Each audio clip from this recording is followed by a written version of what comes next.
कहानी की शुरुआत में हम जस्टिन नाम के एक लड़के को देखते हैं। वह अपने माता पिता के साथ गीजा के महान पिरामिड देखने आया है। वह बहुत शरारती था। उसके पिता पिरामिड के साथ तस्वीरें ले रहे थे। तभी जस्टिन अपनी माँ से छूटकर पिरामिड पर चढ़ने लगता है। पहरेदार उसे रोकने की कोशिश करते हैं, लेकिन वह पिरामिड के ऊपर से फिसलकर गिर जाता है। जस्टिन हवा में उड़कर अपने पिता के ऊपर गिरता है। तभी पिरामिड पिचक जाता है। पता चलता है कि वह पिरामिड नहीं, बल्कि एक बड़ा गुब्बारा था। असली पिरामिड चोरी हो चुका है। यह खबर पूरी दुनिया में फैल जाती है। हर देश अपने स्मारकों की सुरक्षा बढ़ा देते हैं, लेकिन कोई भी अपराधी को पकड़ नहीं पाता। फिर हमारा परिचय गुरु नाम के एक चोर से होता है। गुरु एक रेस्टोरेंट में नाश्ते के लिए जाता है। भीड़ होने के कारण वह अपने गैजेट्स से सबको फ्रीज कर देता है। वह खाना लेकर अपने हाईटेक रॉकेट से घर लौटता है। वह अपने पड़ोसी फ्रेड से झगड़ता है, क्योंकि उसका पालतू उसके बगीचे में गंदगी फैलाता है। गुरु अपने घर में घुसता है, जहां उसका पालतू कायल मौजूद है। तीन लड़कियां एगिस मार्गो और एडिथ कुकीज बेचने आती हैं। गुरु कुकीज नहीं खरीदता और उन्हें बहाना बनाकर भगा देता है। कायल गुरु को चिढ़ाता है, क्योंकि वह भूखा है। तभी डॉक्टर नेफारियो वीडियो कॉल पर आता है और बताता है कि गीजा का पिरामिड चोरी हो गया है। जो भी इसे चुराएगा वह बाकी चोरों में सबसे ताकतवर कहलाएगा। गुरु अपने कैप्सूल से तैयारी करता है और फैक्ट्री में पहुंचता है, जहां मिनियंस काम कर रहे होते हैं। गुरु जेरी नाम के मिनियन से कहता है कि सबको मीटिंग रूम में बुलाओ। सभी मिनियन गुरु को देखकर खुश हो जाते हैं।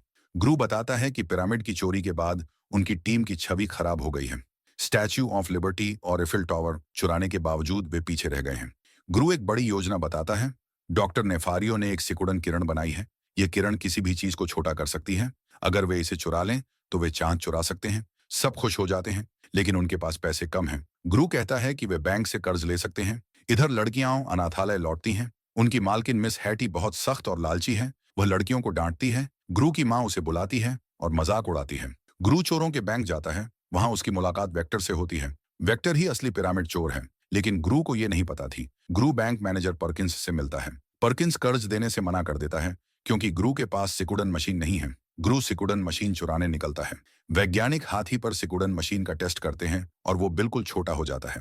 इसके बाद गुरु और मिनियन मशीन चुरा लेते हैं, लेकिन वेक्टर आकर मशीन उनसे छीन लेता है और वेक्टर गुरु के जहाज को भी छोटा कर देता है। गुरु निराश होता है। अनाथालय में लड़कियां भगवान से दुआ करती हैं कि कोई उन्हें गोद ले जाए। अगले दिन गुरु वेक्टर के घर घुसने की कोशिश करता है, लेकिन हर बार वह बुरी तरह पकड़ा जाता है। फिर वह देखता है कि तीन लड़कियां वेक्टर को कुकीज बेच रही हैं। वेक्टर उन्हें अंदर आने देता है। गुरु को आइडिया आता है कि वही लड़कियां उसे मशीन वापस दिला सकती हैं। वह डॉक्टर नेफारियो को कुकी रोबोट बनाने को कहता है। गुरु अनाथालय जाकर मिस हैटी को धोखा देकर लड़कियों को गोद ले लेता है। वह उन्हें अपने घर ले आता है। लड़कियां उसके घर की चीजें देखकर हैरान होती हैं। कायल उन्हें डराता है। एडिथ अलमारी में घुस जाती है। सब समझते हैं कि वह मार गई, लेकिन वह सिर्फ जूस था। गुरु खाना बनाता है, लेकिन एडिथ उसे गिरा देती है। गुरु उन्हें कुछ भी न छूने को कहता है। वह अपने सीक्रेट कमरे में जाता है। नेफारियो उसे छोटे रोबोट दिखाता है, फिर कुकी रोबोट दिखाता है। लड़कियां गुरु को खोजते हुए उसके कमरे में पहुंच जाती हैं। वे गलती से कैप्सूल एक्टिव कर देती हैं। उन्हें शक होता है कि गुरु दंत चिकित्सक नहीं है। गुरु झूठ बोलता है कि वह एक गुप्त जासूस है। अगले दिन लड़कियां कहती हैं कि वे डांस क्लास जाएंगी। गुरु उन्हें ले जाता है। एगस उसे शो में आने का वादा करवाती है। फिर वे कुकीज बेचने वेक्टर के पास जाते हैं। गुरु कुकी रोबोट से सुरक्षा सिस्टम बंद कर देता है और वह सिकुड़न मशीन चुराकर वापस ले आता है। डॉक्टर नेफारियो याद दिलाता है कि चांद चुराने में सिर्फ 12 दिन बचे हैं। पर्किंस गुरु को पैसे देने से मना कर देता है। गुरु दुखी हो जाता है। उसे अपना बचपन याद आता है। फैक्ट्री में वह सबको बताता है कि मिशन रुक जाएगा। एक अपनी गुल्लक दे देती है। मिनियन भी अपने पैसे दे देते हैं। सब खुश होकर रॉकेट बनाने लगते हैं। गुरु बदलने लगता है और लड़कियों से प्यार करने लगता है। नेफारियो कहता है कि लड़कियां मिशन में बाधा बन रही हैं। अगली सुबह मिस हैटी आकर लड़कियों को वापस ले जाती है। गुरु उदास रह जाता है। लड़कियां परेशान होकर अनाथालय लौटती हैं। अगले दिन गुरु चांद चुराने निकलता है।